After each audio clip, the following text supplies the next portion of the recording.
What's up? Welcome in. Today I'm trying out something totally new, but it's been on my heart to try for a while, and that is just reading straight from the Bible. I've been studying the Bible more than I have.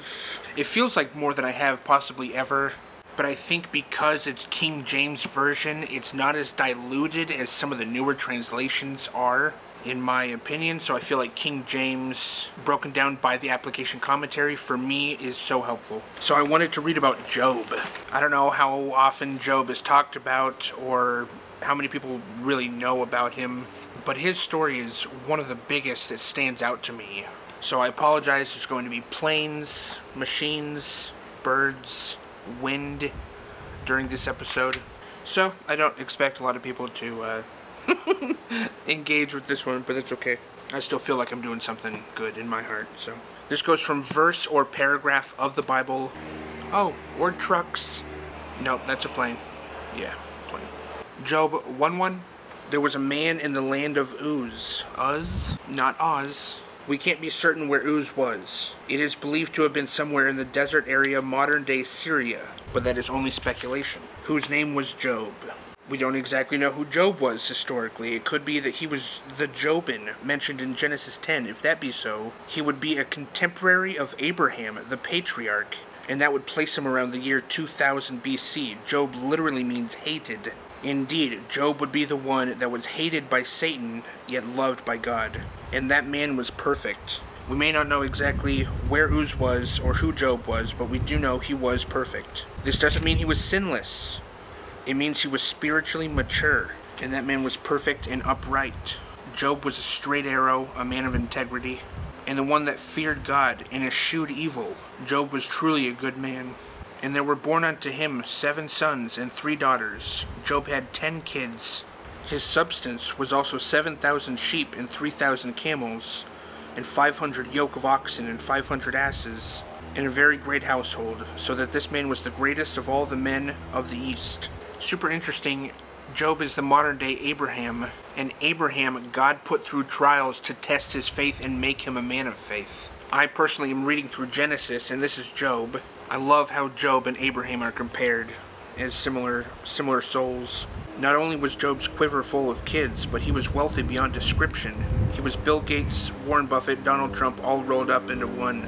And his sons went and feasted in their houses, every one his day. His day could refer to a birthday, or it could mean Job's sons took turns hosting parties, and sent and called for his 3 sisters to eat and drink with them.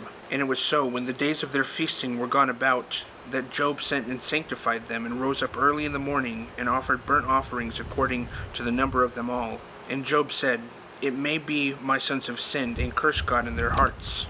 Thus Job did continually. Evidently, Job cared about his children's spiritual welfare so deeply that he offered individual sacrifices on their behalf, lest they doubt, ignore, or dishonor God. Now there was a day when the sons of God came to present themselves before the Lord, and Satan came among them also. The sons of God is referring to angels in the Old Testament. As they presented themselves before the Lord, Satan was in their number. Although he had been cast out of heaven for his attempt to make himself equal to God, he still must give account to God. And the Lord said unto Satan, Whence comest thou? Then Satan answered the Lord and said, From going to and fro in the earth, and walking up and down in it. In other words, where have you been?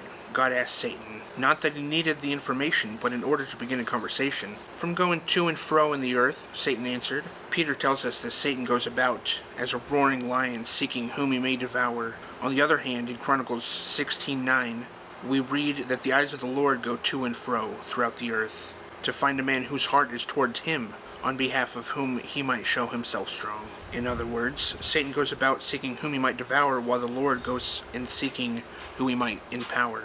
And the Lord said unto Satan, Hast thou considered my servant Job, that there is none like him in the earth, a perfect and upright man, one that feareth God and escheweth evil?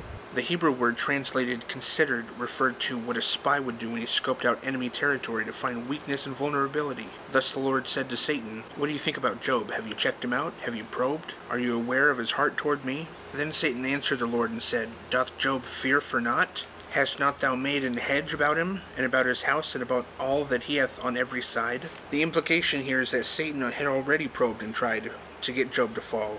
You've put a hedge around him, so I can't get to him, Satan said.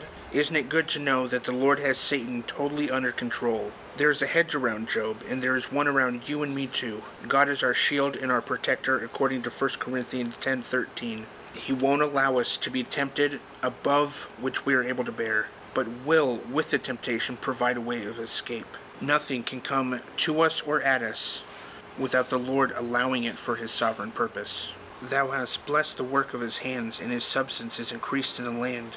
But put forth thine hand now, and touch all that he hath, and he will curse thee to thy face. Satan insists that Job is a mercenary, and the only reason he walks with God is because God blesses him, and that Job's only in it for the money. In doing so, Satan questions man before God, just as in the Garden of Eden he had questioned God before man.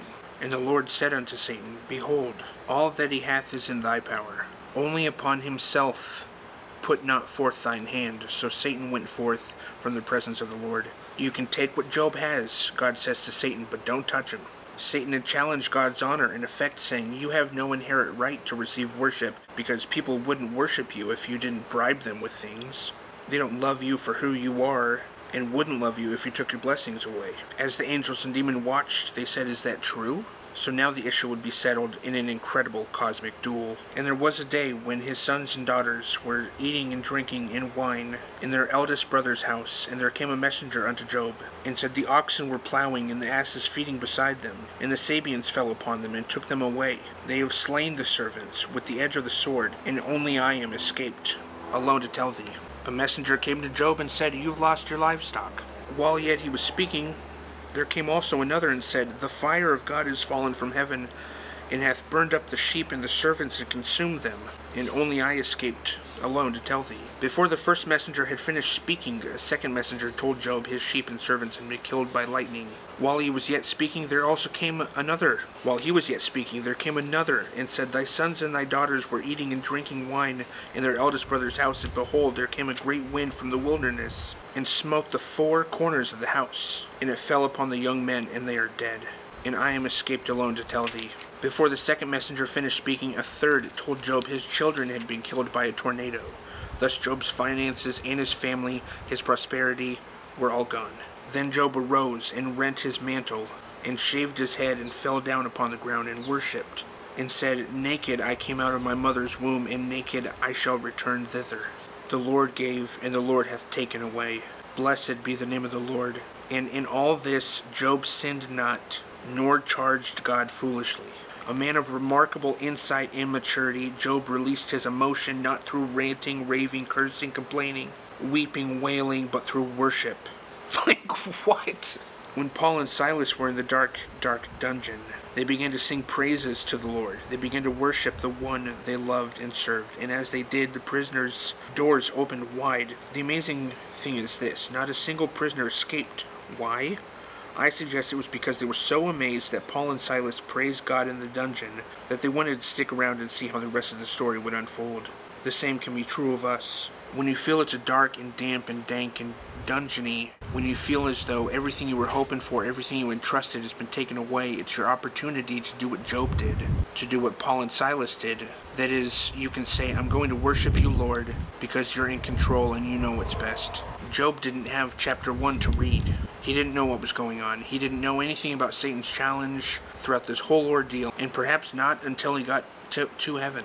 But that didn't matter. He chose to worship nonetheless, and untold millions of lives have been impacted by his story. Dude, I mean, that is just the start of 40 incredible chapters about Job, and I don't know if I'll read all of them on here. This was kind of the first of its kind. People really might not engage with these types of episodes. I'm impacted by Job and his attitude. He lost everything like that. I mean, three messengers come and they're like, dude, you just lost everything. And he shaves his head, doesn't rant at God, instead he chooses to worship. That is not a spot that I could find myself right now. I don't like situations that are unfair. I will fight to make sure that I see that situation correct itself into fairness. So for something so unfair to happen, I can recognize in my heart I would not be able to worship. And I don't know if there's maturity or immaturity spiritually in saying that. I'm not sure. Hopefully I would surprise myself. But whatever. Thanks for listening. There wasn't much to watch, so alright, peace guys. See you next week.